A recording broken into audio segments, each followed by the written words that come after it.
శ్రీ గురుభ్యో నమః. శ్రీ మహాగణపతే నమః. శని వక్రత్వం జరగబోతుందన్నమాట. శని వక్రత్వం అంటే అసలు ఏంటి అంటే, జ్యోతిష్య రీత్యా గోచార రీత్యా శని వక్రత్వ ఫలం అనేది ఎప్పుడు యోగిస్తుంది, అసలు వక్రత్వాన్ని ఎప్పుడు కన్సిడర్ చేయాలి అంటే, శని కానీ ఏదైనా ఒక ప్లానెట్ కానీ ఏదైనా ఒక గ్రహం కానీ వక్రించినప్పుడు తన అంతకుముందు ఉన్నటువంటి రాశికి తిరిగి మళ్ళీ వెనక్కి వచ్చినప్పుడు పూర్వ రాశి యొక్క ఫలితాన్ని మళ్ళీ తిరిగిస్తుందని చెప్పేసి శాస్త్రంలో చెప్పబడింది అన్నమాట. అంటే పోగొట్టుకున్నటువంటివి కానీ లేకుండా ఉంటే అంతకుముందు మంచిగా జరిగి ఇప్పుడు సరిగా జరగినటువంటి స్థితిలో కానీ మార్పు చేర్పులు జరుగుతున్నప్పుడు వక్రత్వం జరిగినప్పుడు అంతకుముందు ఉన్నటువంటి ఫలితాన్ని మళ్ళీ తిరిగి పొందడం అనేది వక్రత్వంలో జరుగుతూ ఉంటుంది అన్నమాట. ఇప్పుడు శని వక్రత్వం అనేది దాని గురించి చెప్పబోతున్నాం. అంటే శని అత్యంత శక్తివంతమైనటువంటి గ్రహం. శని కొన్ని స్థానాల్లో యోగకారకమైనటువంటి ఫలితాలు కూడా ఇస్తాడు. అదేవిధంగా శని సరైనటువంటి స్థితిలో లేనప్పుడు ఒక నిరాశాజనకమైనటువంటి ఫలితాలు కూడా ఇవ్వడం జరుగుతుంది అన్నమాట. కాబట్టి శని యొక్క గోచారంలో వచ్చేటప్పటికి శని, గురువు, రాహు, కేతువులు వీరి యొక్క స్థితిగతులు మార్పు అనేది చాలా ప్రభావితం చూపిస్తూ ఉంటుంది అన్నమాట. ఇప్పుడు శని వక్రత్వం అనేది జరగబోతుంది. ఈ యొక్క శని వక్రత్వం వచ్చేటప్పటికి 3 నెలల 15 రోజుల పాటు జరగబోతున్నది అన్నమాట. ఈ యొక్క ఫలితం అనేది ఎలా ఉండబోతుంది, అది గోచార రీత్యా రాశి రీత్యా ఎలా ఉండబోతుంది, అదేవిధంగా నక్షత్ర రీత్యా కూడా దీని యొక్క మార్పు అనేది ఉంటుంది. ఎందుకంటే కాలపురుషుడు నిర్ణయం అనేది ఒక నక్షత్రంలో శని యొక్క సంచారం జరుగుతున్నప్పుడు 27 నక్షత్రాల మీద కూడా దీని యొక్క ప్రభావం ఉంటుందని చెప్పి శాస్త్రంలో చెప్పబడింది అన్నమాట. దాని రీత్యా కూడా నా యొక్క గణన రీత్యా నేను 27 నక్షత్రాలకి ఎలా ఉండబోతుంది, ఏ రాశి వారికి ఎలా ఉండబోతుంది అనేది చూద్దాం. ఇది 325 డిగ్రీల దగ్గర ఇది ఒక వక్రత్వం అనేది మొదలవబోతున్నది. ఈ యొక్క వక్రత్వం అనేది పూర్వభాద్ర నక్షత్రంలో స్టార్ట్ అవుతున్నది అన్నమాట. పూర్వభాద్ర నక్షత్రం నుంచి జూన్ 5వ తారీఖు వచ్చేటప్పటికి శతభిష నక్షత్రంలోకి అంటే రివర్స్ డైరెక్షన్లోకి వస్తుంది అన్నమాట. శని యొక్క మూమెంట్ అనేది రివర్స్ డైరెక్షన్లో శనికి శతభిష నక్షత్రం దగ్గరికి వస్తుంది. శతభిష నుంచి వచ్చేటప్పటికి మళ్ళీ 15వ తారీఖుకి వచ్చేటప్పటికి ఈ వక్రత్వం అనేది పూర్తిగా ఆగి శతభిష నక్షత్రంలో మళ్ళీ పురోగమన స్థితిలోకి మారుతున్నది, పూర్వభాద్ర నక్షత్రంలోకి మారుతున్నది అన్నమాట. ఇప్పుడు ఈ యొక్క వక్రత్వ ఫలం అనేది ఈ యొక్క జరగబోతున్నటువంటి యొక్క శని గమనం అనేది 12 రాశుల వారికి గోచర రీత్యా చంద్రమాన్ని అనుసరించి ఎలా ఉండబోతుంది అనేది చూద్దాం. వృశ్చిక రాశి వారికి వచ్చేటప్పటికి చతుర్థంలో శనిగ్రహ సంచారం జరుగుతుంది. ఈ యొక్క రాశి వారికి వచ్చేటప్పటికి విశాఖ, జ్యేష్ఠ, అనురాధ నక్షత్ర జాతకులు ఎవరైతే ఉన్నారో ఈ యొక్క నక్షత్ర జాతకుల మీద కూడా ఈ యొక్క ప్రభావం అనేది ఎక్కువగా ఉంటుంది.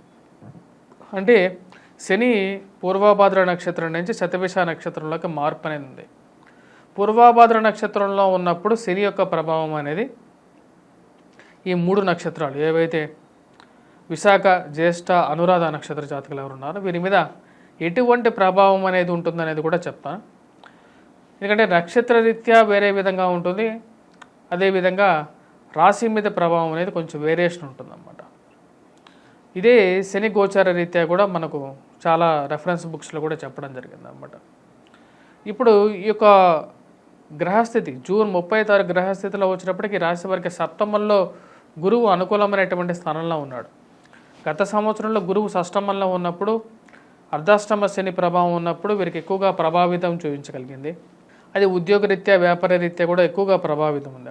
అర్ధాష్టమంలో శని సంచారం జరుగుతున్నప్పుడు అనుకున్నటువంటి పనులు సమయానికి జరగకపోవటం అనేది ఒక నెగిటివ్ ఇంపాక్ట్ అన్నమాట.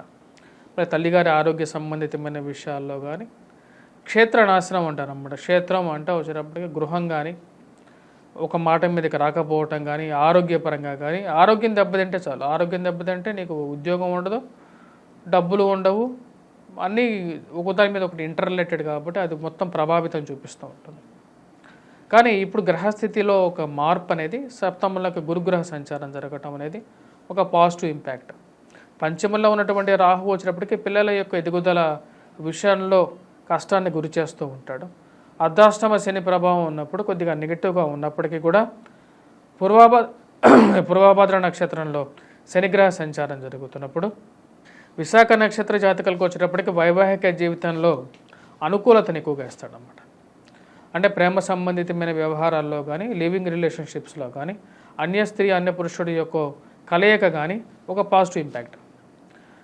అనురాధ నక్షత్ర జాతకులకి జ్యేష్ఠ నక్షత్ర జాతకులకు వచ్చేటప్పటికి సంతోషాన్ని సుఖాన్ని ఇవ్వగలుగుతున్నాడు. ముఖ్యంగా ఉద్యోగపరంగా అనుకూలత, ఎందుకంటే సప్తమంలో ఉన్నటువంటి గురువు యొక్క శుభదృష్టి అనేది ఇప్పుడు ఒక యాడెడ్ అడ్వాంటేజ్ అన్నమాట. అంటే గురువు అనేది ఎలాగైతే ఒక మంచి వెలుగునిస్తుందో, శని గురువు వెలుగు ఎప్పుడైతే పెరుగుతుందో శని యొక్క ప్రభావం అనేది వీరి మీద తగ్గుతుంది అని చెప్పి మనం తెలుసుకోవచ్చు.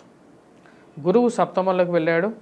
అదేవిధంగా నక్షత్ర రీత్యా కూడా ఈ 3 నక్షత్రాలకి కూడా అర్ధాష్టమంలో ఉన్నప్పటికీ కూడా ప్రభావం అనేది తగ్గుతున్నది. ముఖ్యంగా సంతోషం అనేది ఎలా వస్తుంది అంటే ఉద్యోగరీత్యా అనుకూలత, ఎందుకంటే గురువు యొక్క త్రిపాద దృష్టి అంటే పంచమ దృష్టి లాభస్థానం మీద ఉంటుంది. ఇది అనుకూలంగా ఉంటుంది. ఇది ఉద్యోగరీత్యా వ్యాపార రీత్యా కూడా ఒక మెట్టు ఎదగటానికి ఉపయోగపడుతుంది అన్నమాట.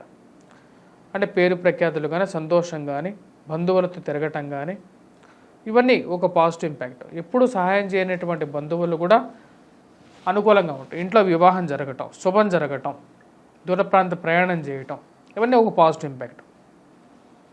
అదేవిధంగా పంచమ దృష్టి భాగ్య దృష్టి పడినప్పుడు ఎలా ఉండబోతుంది అంటే ముఖ్యంగా వచ్చేటప్పటికి డబ్బు పరంగా అనుకూలత పొందటం, ఉద్యోగ పరంగా అనుకూలత పొందటం, స్నేహితులతో బంధువులతో అనుకూలత,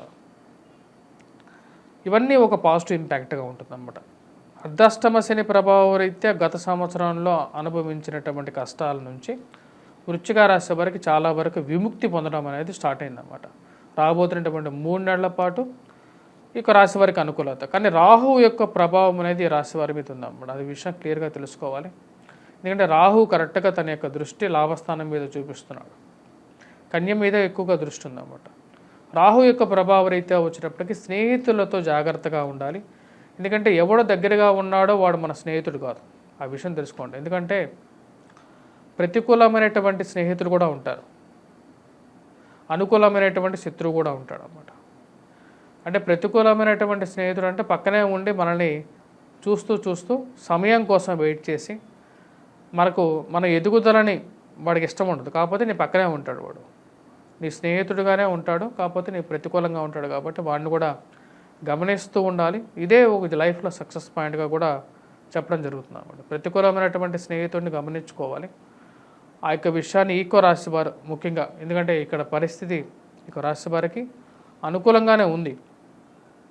కాకపోతే ఎవరు ఎలాంటి వాళ్ళని తెలుసుకొని ముందుకు వెళ్ళగలిగితే వీరికి సంతోషదాయకమైనటువంటి ఫలితాన్ని శని ఇవ్వగలుగుతాడు. అర్ధాష్టమ శని ప్రభావం ఉన్నప్పటికీ కూడా, బయట నుంచి సూపర్ఫిషియల్గా ఉన్నప్పటికీ కూడా వీరికి వచ్చేటప్పటికి పాజిటివ్ ఇంపాక్టే రాబోతుంది అన్నమాట.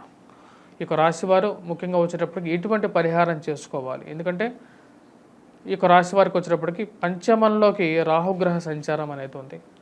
మరి అదేవిధంగా లాభస్థానంలో ఉన్నటువంటి కేతువు యోగ్యకారకుడు ఈ రాశి వారికి. పంచమంలో ఉన్నటువంటి రాహు వచ్చేటప్పటికి యోగ్యాన్ని పట్టేది. పంచమంలో రాహుగ్రహ సంచారం జరుగుతున్నప్పుడు రాహుకి ఎటువంటి పరిహారం చేసుకోవాలంటే ఇక రాశివారు ముఖ్యంగా దుర్గాదేవికి అనుష్ఠానం అనేది కంపల్సరీగా చేసుకోవాలి. దుర్గా మంత్రాన్ని అంటే అమ్మవారిని ఎక్కువగా పూజించాలి. బుధవారం పూట రెడ్ కలర్ డ్రెస్ వేసుకొని దాని తర్వాత దుర్గా అనుష్ఠానం చేసుకోవాలి. అమ్మవారి కుంకుమార్చన చేసుకోవడం కానీ ఇంట్లోనే చేసుకోవచ్చు అన్నమాట. ప్రతి బుధవారం చేసుకోవాలి. రెడ్ కలర్ డ్రెస్ వేసుకోవచ్చు. ఒక పూట భోజనం చేసుకొని నేల మీద పడుకున్నట్లయితే తొందరగా వివాహ ప్రయత్నాల్లో అనుకూలత కానీ, సంతాన సంబంధితమైన విషయాల్లో అనుకూలత కానీ ఎక్కువగా పొందడం అనేది జరుగుతుంది. ముఖ్యంగా రాహు ఎప్పుడైతే పంచమంలో ఉన్నప్పుడు లేడీస్కి రిలేటెడ్ ఇష్యూస్ అనేవి ఎక్కువగా ఉంటాయి. స్త్రీలకు సంబంధితమైనటువంటి వ్యాధులు స్త్రీలకు ఎక్కువగా కలుగుతూ ఉంటాయి. పిసిఓడిస్ కానీ లేకపోతే ఏదో ఒక అవరోధం కానీ కలుగుతూ ఉంటుంది. కాబట్టి ఆరోగ్యపరంగా కొన్ని జాగ్రత్తలు తీసుకొని ముందుకు వెళ్ళాలి. అర్ధాష్టమ శని ప్రభావం అర్ధాష్టమంలో శని ఉన్నప్పుడు కూడా కాళ్ళకి కీళ్ళకి మోకాళ్ళకి నొప్పులు, జుట్టు రాలిపోవటం, బట్టతల సంబంధితమైనటువంటి విషయాలు జరగటం అనేది కూడా జరుగుతుంటుంది. వర్క్ పరంగా కూడా కొన్ని స్ట్రెస్ అనేది ఉంటుంది. ఆ స్ట్రెస్ నుంచి కూడా రేపు రాబోతున్నటువంటి ఈ యొక్క వక్రత్వంలో వచ్చేటప్పటికి వీరికి కొంచెం అనుకూలత అనేది పొందడం అనేది జరుగుతుంది. మానసిక ప్రశాంతత అనేది చివరికి మళ్ళీ వీరు పొందడం అనేది జరుగుతుంది అన్నమాట. ఎందుకంటే పూర్వభద్ర నక్షత్రంలో ఉన్నప్పుడు ఈ నక్షత్ర జాతకులు ఎవరైతే ఉన్నారో వీరందరికీ ఒక పాజిటివ్ ఇంపాక్ట్ ఉంటుంది. అదేవిధంగా గురువు యొక్క శుభదృష్టి కూడా వీరికి బాగా కలిసి వస్తుంది అన్నమాట. గురువు యొక్క శుభదృష్టి కూడా వీరికి కలిసి వచ్చే విధంగా ఉంటుంది అన్నమాట. ఈ చెప్పినటువంటి పరిహారాలు చేసుకోండి. స్వస్తి.